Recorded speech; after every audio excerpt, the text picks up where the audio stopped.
Okay, that should be good. Hello, my name is Mr. Phillip. I'm here to help you with whatever you need. So please, tell me what happened.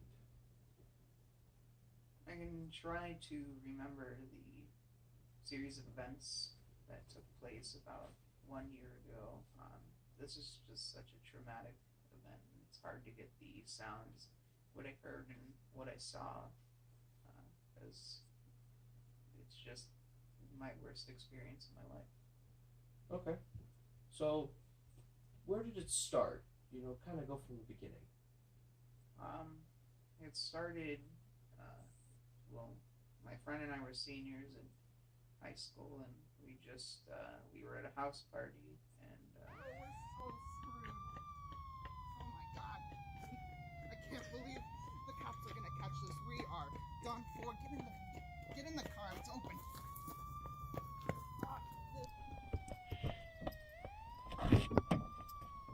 Oh, come on. Oh my god. Oh my god, we gotta go. I can't believe that just happened, dude. Did you see the look on Jimmy's face? Hell yeah, dude, his parents are gonna kick his ass. Oh my god. Yeah, dude, that's definitely gonna happen. They got like 10 people up there. Dude, I hope not. Those are some of my best friends, and they're too young to go to jail like that. Oh my god, none of them were even drinking or smoking. They're gonna get in so much trouble. They'll probably get suspended. I hope not. Ay.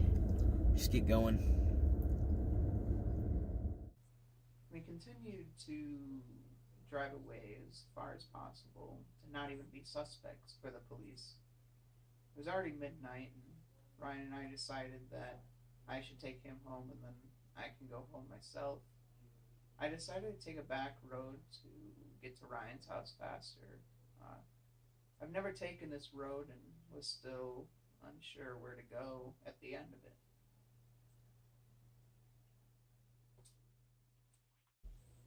This road was pitch black, no street lights, no houses, not even lines separating the two sides of the road. We were traveling down that long road for maybe 5 minutes. Ryan by now was basically passed out, and I was very tired myself. I knew the road was creepy, but not enough to really freak me out. I kept checking the rearview mirror to see if anyone was coming from behind me. Now we were in this road for about 10 minutes. I heard a small bump on my car. I checked the mirror again and nothing. I assumed I hit a branch from a low-hanging tree we just passed. No more than 7 seconds later, a car whizzes by with blaring music and brights on. Can't see anything up there. Nothing behind me.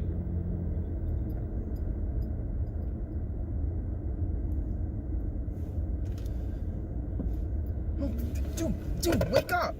I'm not waking up until we get there. No. I swear, I promise. There was nothing in the rearview mirror. I kept checking it recently, and then all of a sudden another car passes. Chill out. You're fine. You got past like anybody ever. No, I swear to God, dude. Stop. You're being paranoid. I know what I saw. I'll give you a quarter to call somebody who cares. Whatever, dude. Ryan and I argued about it, but eventually I just accepted that I must have missed the car that passed me. At the end of that road, I hit a main road, which I recognized and was able to navigate back on my own. I kept thinking about the car that passed me, but eventually I just got over it. I checked the rearview mirror more a couple times to see streetlights and cars behind me, so I just shrugged off what just happened and kept driving.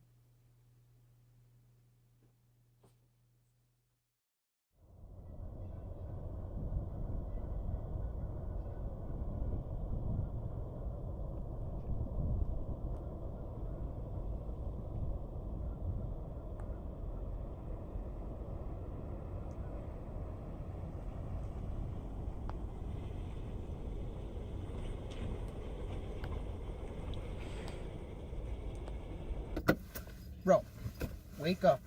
Leave me alone. No, it's 1 in the morning. I want to go to bed, and I'm guessing so do you, dude. It's been a long day. Now just wake up. Fine, don't be so violent about it. Drive safe. See you Monday. See you too, I guess.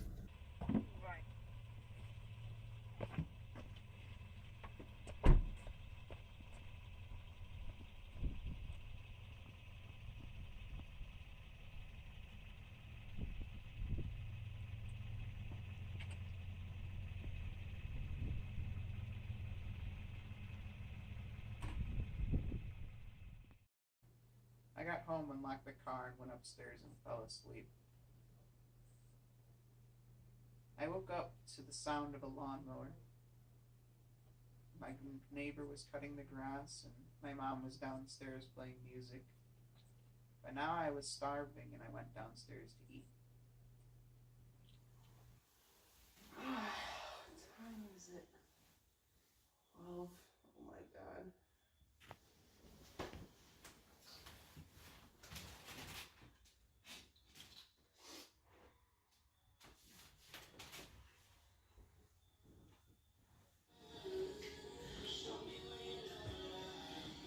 What are you still doing here? I live here, Mom. That's what I'm doing here. Oh, very funny. I thought you had an interview at 11 today. If you canceled it, that was a good thing. You're finally listening to your mom. Sales are fly-by-nights. Crap. What?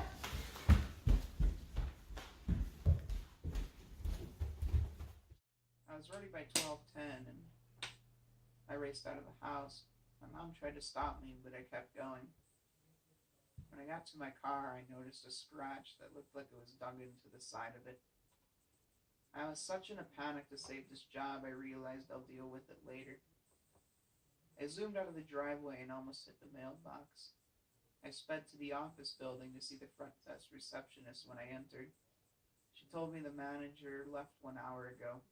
The most frustrated and depressed expression on my face appeared. She apologized and handed me the manager's card. When I left the building, I felt my phone buzzing. It was Ryan, and I answered it. I can't believe I just missed that interview.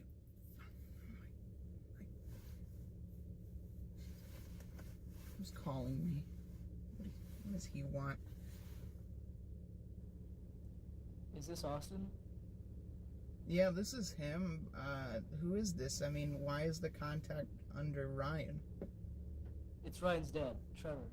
I was calling because Ryan was with you at a party last night, and since you're his best friend, I assumed you drove him home, correct? I mean, yeah, I drove him home.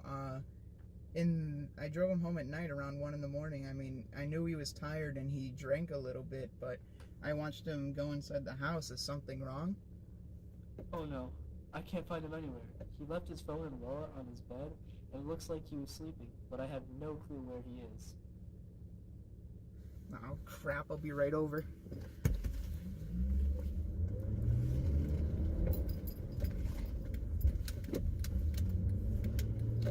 What did happen to him?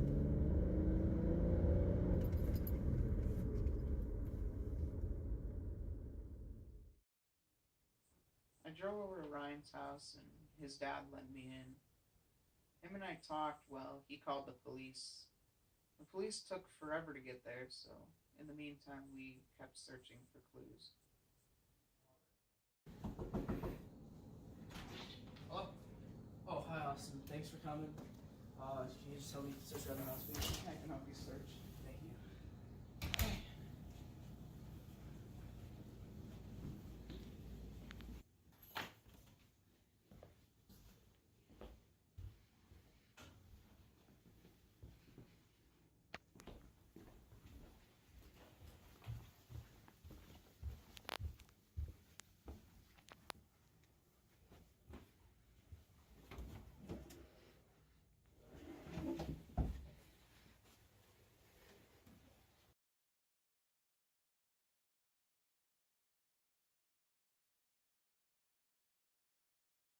I saw the same type of scratch that's on my car behind the clothes. I called for his dad and he came running upstairs, and I showed him the mark. His eyes widened and he covered his mouth as tears rolled down his eyes. The investigator came and searched the house for any more clues that we may have missed. Fortunately, he did find that the back sliding door was cracked open. He assumed this may have been a kidnapping and asked us more questions. By now, Ryan's dad was in full-blown tears as the investigator was trying to settle him down. Excuse me, Detective Baker. A scratch on his door matched something similar to a scratch on my car that I noticed earlier from this morning. Alright, well, let's go take a look. there it is. It's even about as long as the one in the house. I don't remember hitting anything, and I don't remember anything hitting me. Interesting. Any other noticeable changes with anything? Not that I can think of. It looks like you got another on this side. About the same depth and length. You sure you don't know what happened? Oh, I promise to God I don't know what happened. I mean, I saw the one over there. I never saw this one here till now. I mean, when I saw that one, I was rushing out of the house late for an interview, but I don't know how that got there. I understand that, but why would two identical scratches be on your car in the same spot on both sides? I honestly don't know. I mean, like, I promise I didn't do anything to my friend. I mean, he's my best friend. I would never do anything to him. It's not like him to leave his personal belongings behind, and honest to God, don't know why they're even there. So, by this time you had no idea where the scratches came from, you had no idea where Ryan was, you had no clues. Did the investigator maybe help you guys with anything, or did you come up with anything on your own? Oh, actually, not at this time. We did all we can with, when the investigator was there, and I actually came to the conclusion later that night. But after a long day with Ryan's dad and the investigator, I decided to go home. When I got there, I went up straight to my bedroom, avoiding any conversation. My mom followed shortly after and asked if the investigator actually found any more clues relating to the case. I told her no, and that I would like to be by myself tonight. I stayed in my room and turned on the TV. They were all tuned on the news, and they were discussing Ryan's disappearance, so I turned it back off and decided to go to bed. Once again, I lay there thinking. The only thoughts that came to my head were the 3 scratches, the car that passed me, and Ryan leaving all his belongings behind. Then the answer hit me like a truck. I would have seen that car, but I couldn't. The scratch on the door matched the ones on my car, and the sliding door was open. I wasn't going crazy during that ride. I couldn't see out the rearview mirror because something was clinging onto my car, and I just brought it home with us. This is when I realized I have to go back to that road from Saturday night. I grabbed my keys and belongings and rushed out of the house faster than I could imagine. I wasn't sure what road I was on, but then I saw the low-hanging tree. I pulled on the side of the road and got out of the car. The road I was on was somewhat abandoned and surrounded by a thick forest. I walked past the tree into the opening of the woods. I got maybe 20 feet in and heard a sound like no other. The sound was creepy enough for me to run back out. I went back to my car shaking and stood outside dialing the case investigator. The call went to voicemail.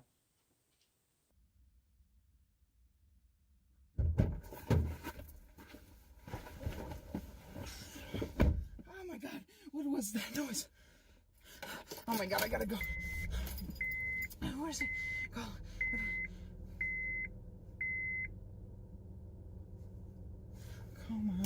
Come on, pick up, please. Pick up. This is Detective Richard Baker. I'm not available right now, so Damn it. please leave a message. Hi, this is Austin with the Ryan's disappearance case, and I think I figured out what happened, but this is going to sound completely insane, and you'll probably think I'm crazy, but I think something grabbed onto my car when I was driving Ryan home and found him inside and grabbed him somehow. The scratches on the car, along with the one on the door, means Ryan was hiding from it, I guess, and at the place where I think the monster was. I'm driving back to Ryan's house to inform his dad.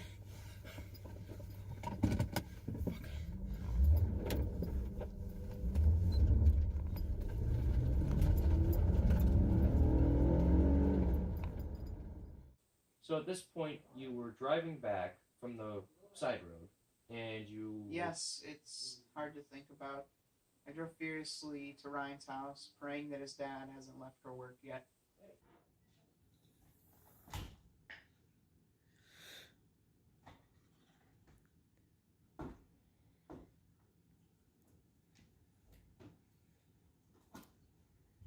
Mr. Farrell? Hello?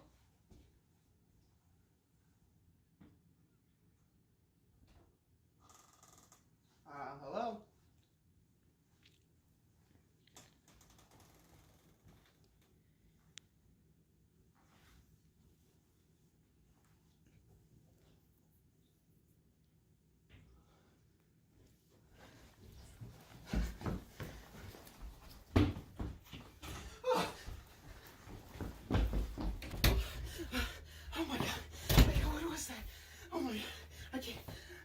find something. Oh my god. Oh my god. Oh my god. Oh my god. Oh my god. Oh my god, what happened? Mr. Farrell. Oh no. Oh my god. Ryan. Ryan. Ryan. Oh my god. Oh my god, Ryan. Oh, oh, oh, oh, no. Oh no.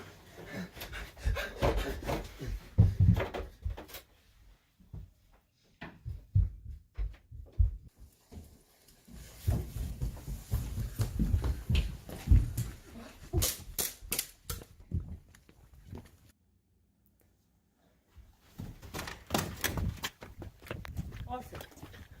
I got it. It's safe. It's safe now. There's no way in hell I'm going back in there. It's over. It's over now.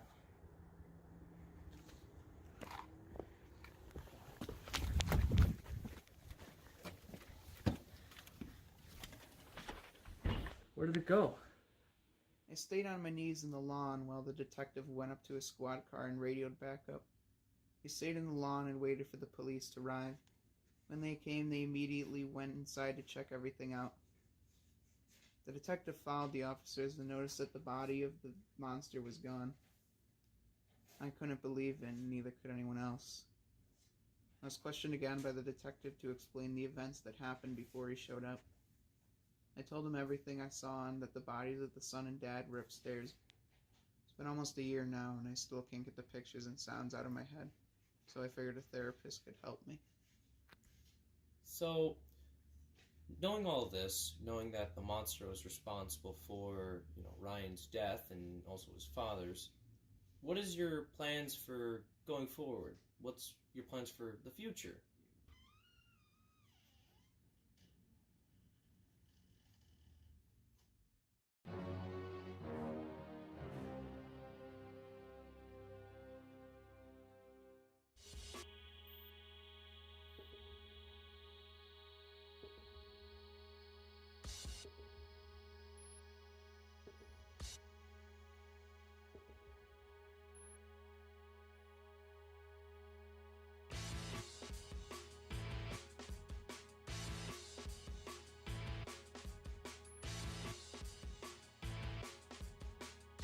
Alright, Mr. Phone. Hi, Jay, who's gonna edit this and see this? He was a bitch. Alright, Jay, I know you're editing this. right now let go of the...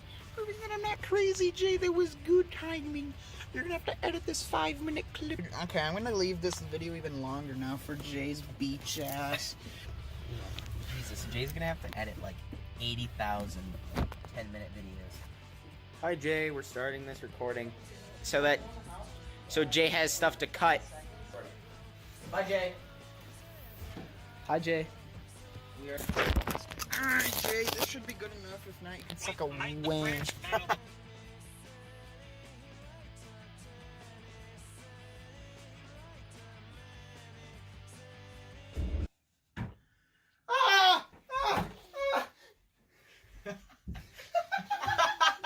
I'm sorry. I don't know what that scream is. I don't know what it's